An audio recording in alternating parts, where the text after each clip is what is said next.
¿Y si Jesucristo no fuera simplemente una persona? ¿Y si no es lo que siempre nos han contado? Es posible que estemos equivocados al seguir la figura de Jesús como hombre o como el Hijo de Dios reencarnado. Tal vez lo verdaderamente interesante de Jesús sea algo más profundo, algo que hemos pasado por alto. Quizás esa falta de comprensión es la razón por la que no estamos alcanzando aquello que Él prometió a sus seguidores. Recordemos sus palabras durante la última cena: las obras o milagros que yo hice, tú también los harás, y aún mayores. ¿Será que hemos interpretado mal su mensaje y, por eso, no logramos manifestar ese poder y esa promesa? A lo largo de la historia de la humanidad, en todas las culturas y rincones del mundo, sabemos de personas capaces de realizar lo que la ciencia ha catalogado como milagros. Sin embargo, ese término no es más que una etiqueta para fenómenos que, desde su perspectiva, no tienen explicación. Pero que algo carezca de explicación no significa que sea ajeno al ser humano. No implica que sea algo verdaderamente milagroso, como muchos lo describen. De hecho, no existe un solo evento considerado milagroso en toda la historia en el que no haya estado presente un ser humano como protagonista. Esto significa que no es Dios quien crea los milagros, sino el ser humano cuando estamos conectados con nuestra divinidad o poder interior. Tenemos ese poder. Sin embargo, quizá la forma en que estamos entendiendo o enfocando a Jesús de Nazaret no sea la adecuada para lograr esas obras que Él prometió que podríamos realizar. En este video voy a explicarte cómo puedes conectar con ese potencial y descubrir el verdadero mensaje detrás de las palabras de Jesús. Así que no te pierdas ni un solo segundo de lo que voy a compartir, porque esto, literalmente, puede cambiar tu vida. Pero antes, asegúrate de suscribirte a este canal. Todos los días estoy compartiendo información poderosa para ayudarte a llevar tu vida al siguiente nivel. No te lo pierdas. Te hablaba sobre Jesús de Nazaret y te decía, Jesucristo no es una persona, al menos no en el sentido que nos han hecho creer. Pero esto no significa que Jesús de Nazaret no haya existido. Muchas personas creen firmemente en figuras históricas como Platón o Julio César, ¿verdad? Sin embargo, de Platón solo tenemos 7 manuscritos que han llegado hasta nosotros, y de Julio César, apenas 10. Además, estos manuscritos fueron escritos más de 1000 años después de la muerte de ambos. A pesar de ello, nadie pone en duda su existencia. Entonces, ¿por qué somos tan rápidos en cuestionar la de Jesús? En cambio, de Jesús de Nazaret contamos con más de 5600 manuscritos, y el más cercano fue escrito apenas 20 años después de su muerte. Es como si los hubieran redactado prácticamente a las puertas de la cruz. Esto significa que, si los escépticos dudan de la figura de Jesús y de los milagros que realizó, los cuales están ampliamente documentados, incluso por romanos y judíos que eran sus enemigos y lo mencionaron en sus escritos, entonces también deberían cuestionar la existencia de Platón, Julio César y cualquier otro filósofo, historiador o emperador de la antigüedad.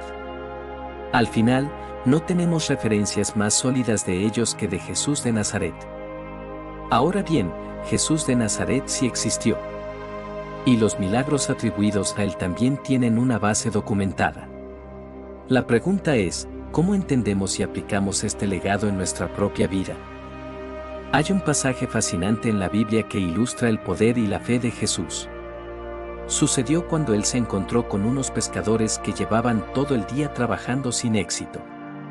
Jesús les pidió que le prestaran el barco para dar un sermón, y ellos, resignados por la falta de pesca, le dijeron, bueno, toma el barco, porque aquí no hay peces. Jesús terminó su sermón y, agradecido, les dijo, ahora, tomen el barco y vamos a pescar. Los pescadores, un tanto escépticos, respondieron, pero si no hay peces, hemos pasado todo el día intentándolo sin ningún resultado. Sin embargo, hicieron caso y salieron al mar, aunque a regañadientes. Lo que ocurrió después fue sorprendente, pescaron tanto que llenaron el barco hasta el tope, más de lo que jamás habían conseguido en toda su vida. Este relato no solo habla de un milagro, sino también del poder de confiar, incluso cuando las circunstancias parecen imposibles. Lo que parece un milagro en este relato tiene, curiosamente, una explicación científica que se ha descubierto en tiempos modernos.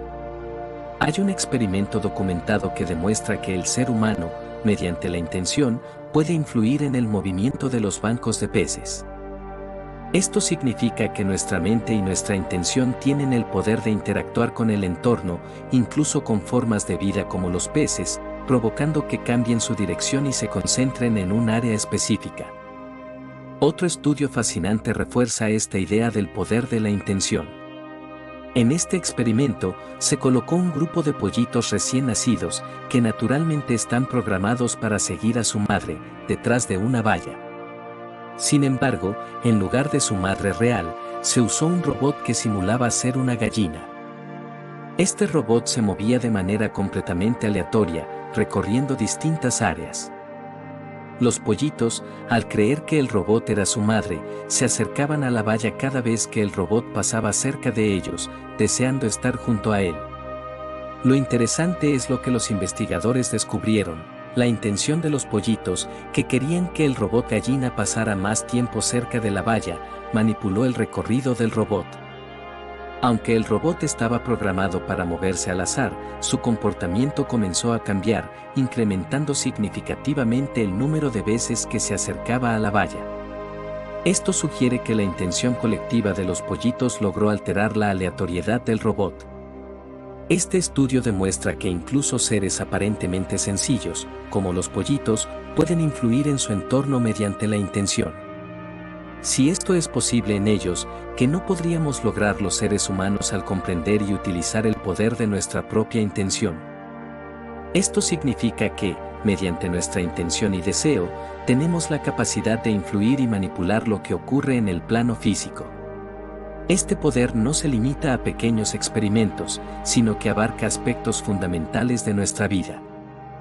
Por ejemplo, podemos utilizar nuestra intención para sanar nuestro cuerpo, regenerando células en caso de enfermedad. También podemos atraer dinero si tenemos un negocio, mejorar nuestro desempeño en el campo profesional o incluso atraer clientes y personas específicas a nuestra vida. De hecho, muchas de estas cosas que antes se consideraban imposibles ya se han demostrado científicamente. Sin embargo, el interés por investigarlas más a fondo parece haberse detenido, no porque sean falsas, sino porque, quizás, no resulta conveniente para ciertos intereses que esta información sea conocida y utilizada masivamente. El potencial humano está más que comprobado, y lo único que nos detiene es nuestra falta de comprensión o fe en nuestras propias capacidades. ¿Qué podrías lograr si decidieras explorar ese poder en tu vida diaria?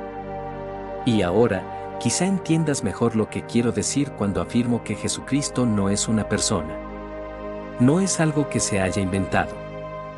Si alguna vez has leído a Neville Goddard, Joseph Murphy, Connie Mendes, Dolores Cannon, o incluso a los autores que aparecen en la película El Secreto, te habrás dado cuenta de que todos ellos coinciden en algo fundamental: el poder de la mente y la ley de atracción. Hablan de cómo podemos moldear nuestra realidad a través del pensamiento y la intención. Sin embargo, Neville Goddard, un profundo estudioso de la Biblia, fue más allá al plantear algo radical: Jesús no es una persona, sino un estado de conciencia. Y, si lo piensas, tiene mucho sentido. Jesús representa un nivel de comprensión y conexión con el poder interior, un estado en el que somos capaces de manifestar milagros, sanar, atraer y transformar nuestra realidad. En este contexto, el mensaje de Jesús adquiere un nuevo significado, no como un dogma externo, sino como una guía para alcanzar ese estado de conciencia superior que está al alcance de todos nosotros. La Biblia, para entenderla plenamente, hay que estudiarla de dos maneras. Por un lado, de forma literal, considerando los personajes históricos que realmente existieron, las historias que ocurrieron y las valiosas lecciones o moralejas que estas narraciones nos dejan. Por otro lado, también es fundamental estudiarla desde una perspectiva simbólica, como si cada personaje representara un estado mental o emocional del ser humano. Esta visión nos permite conectar los relatos bíblicos con nuestra propia experiencia interna. Como siempre explico, el mayor descubrimiento de todos los tiempos ha sido el principio del mentalismo, que establece que el universo es mental. En otras palabras, nuestros pensamientos son cosas, y lo que piensas tiene el poder de manifestarse en tu realidad. Desde esta perspectiva, los relatos bíblicos no solo narran eventos históricos, sino que también nos guían para transformar nuestra conciencia y comprender cómo nuestra mente crea el mundo que nos rodea. Dado que todo es mental y lo que pensamos se manifiesta, aprender a acceder a ciertos estados mentales es clave para atraer y crear diferentes resultados en nuestra vida. La Biblia ofrece una enseñanza profunda sobre esto cuando dice, no se puede llegar al Padre sino a través del Hijo. Pero, ¿qué significa realmente el Hijo? Y, en el Evangelio de los Esenios, encontramos otra idea complementaria, no se puede llegar al Padre sin antes pasar por la Madre. Entonces, ¿qué representan la Madre y el Hijo? La Madre simboliza la Madre Naturaleza, la conexión con el cuerpo físico y la energía vital que nos sana y equilibra. A través de esta conexión, podemos preparar nuestra mente y cuerpo para transformar nuestra estructura mental, que es lo que simboliza el Hijo, es decir, Jesucristo como estado de conciencia. Cuando accedemos a este estado mental elevado, nos conectamos con el Padre, la supraconciencia, la fuente creadora. Desde ese nivel superior, somos capaces de concebir y crear una nueva realidad mental. Y, como bien dice el principio del mentalismo, como es arriba, es abajo. Esto significa que todo lo que imaginamos y creamos en los planos superiores de la mente se manifiesta en nuestra realidad física aquí abajo. Es un proceso de transformación que nos invita a sanar, elevar nuestra conciencia y asumir nuestro poder creador. Jesucristo es un estado mental y no una persona porque simboliza la capacidad de alcanzar un nivel de conciencia tan elevado que nos permite obrar milagros y crear nuevas realidades. Representa el estado mental de transformación total, en el que podemos trascender nuestras limitaciones y manifestar lo que parecía imposible. Cuando Jesús les decía a sus discípulos, «Seguime, mi camino es un camino de tribulaciones, no de rosas, sino de espinas», estaba describiendo el desafío de cambiar profundamente. Y cuando añadía, «Para seguirme, tenéis que renunciar a vosotros mismos», estaba hablando de algo más profundo que un acto de fe, estaba señalando la necesidad de dejar atrás nuestra vieja identidad. Como explica Joe Dispenza, renunciar a uno mismo significa abandonar el sistema de creencias, los pensamientos y las emociones que forman el programa subconsciente que ha creado tu realidad actual. Ese programa es el que te ha llevado a manifestar la vida que tienes, incluyendo aquello que no te gusta. Si deseas entrar en un nuevo estado mental y conectar con la supraconciencia, el nivel donde puedes crear una nueva realidad, primero debes dejar atrás esas creencias limitantes. Es un proceso que requiere renunciar al viejo yo para transformarte en alguien capaz de acceder a ese estado mental elevado, el que Jesús simboliza. Por eso Jesús de Nazaret no es solo una persona histórica, aunque también lo fue, sino que simboliza un estado mental elevado, el estado capaz de obrar milagros. Para alcanzar ese estado mental, Jesús tuvo que liberarse de las limitaciones impuestas por las creencias aprendidas en este plano, así como del peso del subconsciente colectivo de la humanidad. En cada milagro, Jesús mostraba esta liberación. Incluso, en algunos casos, como cuando resucitó a una niña, decidió echar a todos los presentes antes de realizar el milagro. Esto no fue un acto al azar, sino una decisión consciente. Sabía que las creencias limitantes de esas personas podrían interferir con su capacidad de manifestar el milagro. Jesús enseñó que, para obrar milagros, es necesario desprenderse de todo el sistema de creencias que nos limita. Estas creencias no solo son personales, sino que forman parte del subconsciente colectivo que compartimos como humanidad, lleno de dudas, miedos y patrones limitantes. El mensaje es claro. Para entrar en el estado mental de Jesucristo, el estado en el que los milagros son posibles, debemos trascender nuestro propio sistema de creencias y abrirnos a una nueva forma de pensar y sentir. Solo así podemos conectar con el poder creativo que transforma nuestra realidad. Como decía el psiquiatra Carl Jung, el subconsciente es colectivo. Esto significa que lo que creemos posible o imposible no solo está condicionado por nuestras propias ideas, sino también por el sistema de creencias que compartimos como humanidad. Este subconsciente colectivo actúa como un límite invisible que programa nuestra percepción de lo que somos capaces de hacer, y es una de las razones por las que, como especie, no logramos alcanzar ciertas cosas. Un ejemplo claro de esto lo vemos en los Juegos Olímpicos. Cuando alguien bate un récord, no solo rompe una barrera física, sino también una mental, desafiando al subconsciente colectivo. Hace poco salió un anuncio que afirmaba que el salto con pértiga había alcanzado su límite, según la ciencia, y que ya no sería posible superarlo. Este tipo de afirmaciones me resultan absurdas porque desconocen el poder del subconsciente y el potencial humano. La historia de Roger Bannister es un ejemplo perfecto. En su época, se creía que ningún atleta podía correr una milla en menos de 4 minutos. Los científicos afirmaban que intentarlo era físicamente imposible y que, si alguien lo hacía, su cuerpo colapsaría y moriría. Sin embargo, Roger Bannister rompió esa barrera en 1954. Lo más interesante es que, después de que él lo lograra, otros corredores también empezaron a superarlo, como si de repente el límite hubiese desaparecido. Esto demuestra cómo el subconsciente colectivo condiciona lo que creemos posible, y cómo, al romper esas barreras mentales, abrimos el camino para que otros también las trasciendan. La verdadera limitación no está en nuestro cuerpo, sino en nuestra mente, y cuando entendemos esto, el concepto de imposible comienza a desmoronarse. Roger Bannister rompió la barrera de los 4 minutos en la milla, y lo increíble es que, ese mismo año, varios atletas alrededor del mundo también lograron hacerlo. Lo que antes se consideraba una barrera infranqueable, algo imposible e incluso peligroso según la ciencia, se derrumbó en un instante. Una vez que Bannister rompió ese patrón mental, los demás atletas pudieron seguir su ejemplo.